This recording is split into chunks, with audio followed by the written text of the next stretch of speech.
माता बहनें, युवा साथियों, पूरे प्रदेश में नगरीय निकाय चुनाव की शुरुआत हो चुकी है और ये नगरीय निकाय चुनाव आपके वार्ड में पार्षद चुनना है और आपके क्षेत्र में, इस शहर के विकास के लिए नगर निगम में महापौर आपको चुनना है। इस सरकार ने पूरे प्रदेश के नगरीय निकायों के लिए हो या फिर ग्राम पंचायत के लिए हो, 1 रुपए भी विकास कामों में सहयोग नहीं किया। हमारे मेयर यहीं पे बैठे हैं जो वर्तमान में है, हमारे पार्षद साथी भी हैं। हमारे कांग्रेस के 5 साल के कार्यकाल में नगर विकास की बात करें, ग्राम पंचायत की बात करें, कई रुपयों कई राशि की कमी होने नहीं दिए। लेकिन इस समय 1 साल की सरकार ने नगर के विकास को रोक दिया, ग्राम के विकास को रोक दिया। धमतरी में हमारे प्रत्याशी का नामांकन निरस्त कर दिए। बसरा में हमारे प्रत्याशी को उठाकर ले गए, खरीदी बिक्री सौदेबाजी कर लिए। कई जगह पार्षदों को फॉर्म भरने से रोका, डराने धमकाने का काम किया। और तो और मुंगेली जिला के पतेरिया में मेरे ख्याल से अभी वीडियो उनका वायरल हो रहा होगा, आप देख लो। एक सरपंच के लिए भारतीय जनता पार्टी का बड़ा नेता उनको फॉर्म भरने से रोक रहा है, फॉर्म भरने तक नहीं दे रहा है। नहीं भर सकते आप फॉर्म, नहीं भरने देंगे आपको फॉर्म। उस महिला गिड़गिड़ाते रही, हाथ पकड़ा है उस महिला का, जब तक 3 बजे लास्ट नहीं होता है। 3 बजे लास्ट होने के बाद उस महिला का हाथ को छोड़ा है भारतीय जनता पार्टी के नेता ने। इस तरह के हथकंडे अपनाए। आप सोच लो कि चुनाव में जाने से रोकने के लिए, चुनाव से हार के डर के लिए क्या क्या हथकंडे नहीं अपनाया भारतीय जनता पार्टी ने। आदरणीय माता बहनों, ये चुनाव आपके हाथ में है। शहर का विकास करना है, आपका पार्षद चुनना है, आपको महापौर बनाना है। भारतीय जनता पार्टी के राज में पूरे प्रदेश में अराजकता का माहौल है, पूरे प्रदेश में गुंडा राज चल रहा है, पूरे प्रदेश में अपराधियों का बोलबाला है। अपराध इतना बढ़ गया, लूट, हत्या, चोरी, डकैती, महिला अत्याचार, गोलीबारी, चाकूबाजी। राजधानी जैसा जगह सुरक्षित नहीं है, बाकी प्रदेश को तो कल्पना करना आप छोड़ दीजिए। उसके बाद जहां बलौदा बाजार में कलेक्टर ऑफिस, एसपी ऑफिस जल जाता है, इस सरकार में झीरम घाटी तो छोड़ दीजिए, झीरम घाटी घटना हुआ, उसी तरह बड़ा कांड बलौदा बाजार में कलेक्टर और ऑफिसर, एसपी ऑफिस जल जाता है। प्रदेश के इतिहास में, देश के इतिहास में पहली बार हुआ। लोहारीडीह, कवर्धा, एक को मारकर फांसी लगा दिया जाता है।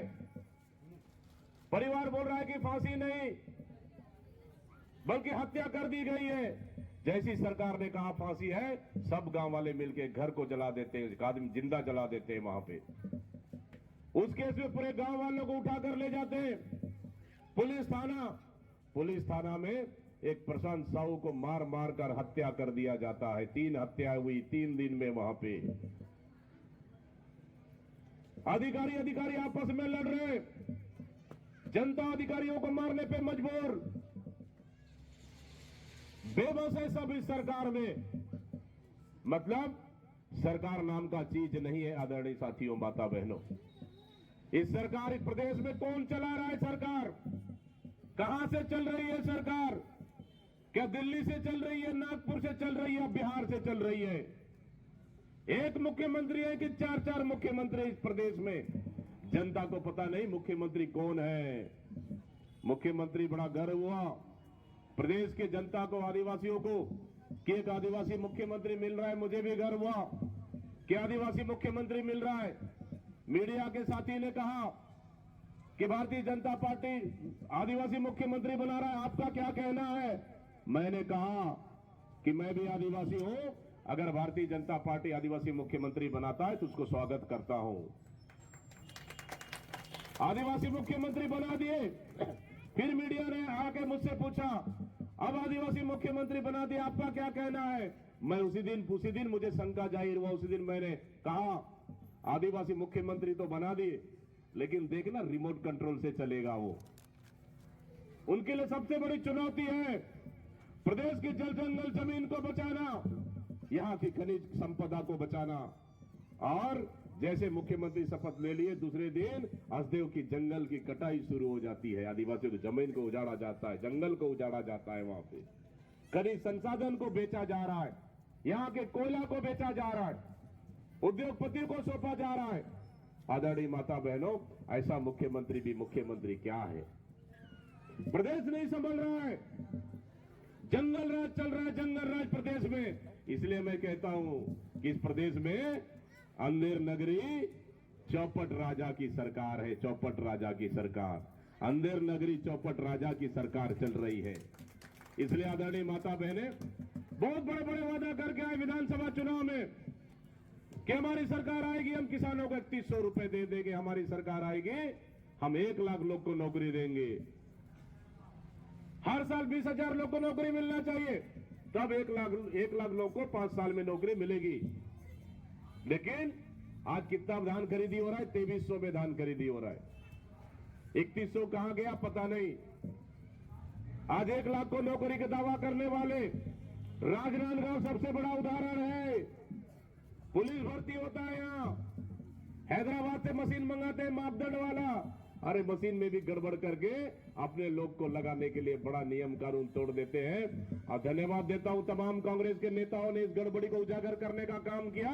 एक छोटा सा सिपाही आत्महत्या कर लेता है, हाथ में लिख देता है, हम जैसे छोटे लोगों को मोहरा बना दिया जाता है, इसमें बड़े बड़े लोग शामिल हैं। हम पूछना चाहते हैं इस सरकार से, बड़े बड़े लोग कौन है जो युवाओं का हक और हक में डाका डाल रहे हैं? 2900 लोग को निकालने का काम इस सरकार ने किया। पहली बार छत्तीसगढ़ के इतिहास में ऐसा हुआ। आदरणीय माता बहने, जिसकी नौकरी लगती है उसको 29 लोग को बाहर निकाल देते हैं। यह हालत है इस प्रदेश में। इस प्रदेश में कोई भी सुखी नहीं है, अपराध चरम पर, और तो शराब की गंगा तो गली गली बह रहा है। ठेला में दारू मिल रहा है, ठेला में दारू बिक रहा है, होटल में दारू बिक रहा है, ढाबे में दारू बिक रहा है, रेस्टोरेंट में दारू बिक रहा है। दारू जहां बेचना है बेच लो, हमको पैसा चाहिए इस सरकार को। आदरणीय साथियों, माता बहनों, इस सरकार ने छत्तीसगढ़ के युवाओं को बर्बाद करने का निर्णय लिया है और युवाओं को बर्बाद करने का काम कर रही है। इसलिए गली गली दारू बिक रहा है इस सरकार में। इसलिए हम आपके पास आए हैं कि हमको पार्षद जिताना है। हमारे पार्षद बैठे हैं सामने, 1 2 3 4 5 6 7 वार्ड के यहाँ पे हैं। 7 वार्ड के सामने बैठे हैं आप लोग के बीच में। इनको भी जिताना है और महापौर को भी जिताना है। यहाँ पे महापौर को भी कांग्रेस का बनाना है। चिंता करने की जरूरत नहीं है। पैसा कहां से आएगा? नगर निगम में पैसा की कमी नहीं है, आएगा पैसा, आपके अनुसार काम होगा। हम लोगों ने आज घोषणा पत्र लॉन्च किया। आज कांग्रेस ने ये घोषणा पत्र आपके अनुरूप है। पढ़ लेंगे तो सीधा सरल स्पष्ट क्लियर लिखा हुआ है कि हमारी सरकार बनेगी तो हम नगर और नगर के विकास के लिए क्या करने वाले हैं। इसका घोषणा पत्र का कॉपी निकालकर गली गली बंटवाना है, सब लोग को देना है, पूरे पार्षद प्रत्याशियों को अपना पॉम्पलेट के साथ। इसका भी बात कर ले। पिछले विधानसभा में 19-20 घोषणा वादाओं के साथ भारतीय जनता पार्टी गया चुनाव में। 3 वादा आधा अधूरा पूरा किए, 17 वादा पूरा है। और क्या था उसका नाम? मोदी की गारंटी। और अब अटल विश्वास हो गया। मोदी गारंटी पूरा हुआ नहीं। इनको पता है मोदी गारंटी के नाम से जनता के बीच में जाएंगे तो पक्का मार खाएंगे।